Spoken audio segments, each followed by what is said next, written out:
حضرت خدیجہ رضی اللہ تعالیٰ عنہا کی زندگی اور ان کی خدمات اسلامی تاریخ کا ایک درخشاں باب ہیں۔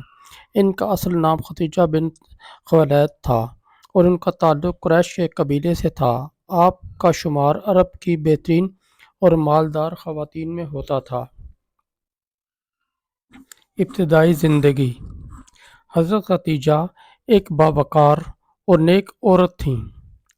انہیں عرب میں طاہرہ یعنی پاک دامن اور سید النساء یعنی خواتین کے سردار کہا جاتا تھا۔ آپ نے پہلے 2 شادیاں کی جو آپ کے شوہروں کے انتقال کے بعد ختم ہو گئیں۔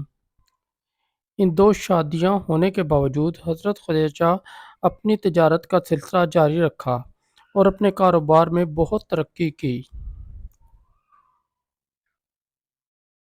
حضور صلی اللہ علیہ وآلہ وسلم کے ساتھ ملاقات: حضرت خدیجہ کو جب حضور اکرم صلی اللہ علیہ وآلہ وسلم کی ایمانداری اور اچھے اخلاق کے بارے میں معلوم ہوا تو انہوں نے آپ صلی اللہ علیہ وآلہ وسلم کو اپنے تجارتی قافلے کا سربراہ مقرر کیا۔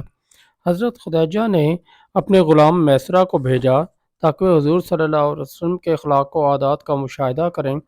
میسرہ جب واپس آئے تو انہوں نے حضرت خدیجہ کو حضور صلی اللہ علیہ وسلم کی ایمانداری، سچائی اور نیکی کے بارے میں بتایا۔ شادی: حضرت خدیجہ نے حضور صلی اللہ علیہ وسلم کی اعلیٰ صفات کو دیکھتے ہوئے آپ صلی اللہ علیہ وسلم سے شادی کا پیغام بھیجا۔ حضور صلی اللہ علیہ وآلہ وسلم نے حضرت ابو طالب سے مشورہ کرنے کے بعد یہ پیغام قبول فرمایا۔ اس وقت حضرت خدیجہ کی عمر 40 سال اور حضور صلی اللہ علیہ وسلم کی عمر 25 سال تھی۔ ابتدائی اسلام میں کردار: حضرت خدیجہ وہ پہلی شخصیت تھیں جنہوں نے اسلام قبول کیا۔ جب حضور صلی اللہ علیہ وسلم پر پہلی وحی نازل ہوئی تو آپ صلی اللہ علیہ وسلم پریشان اور خوفزدہ ہو گئے۔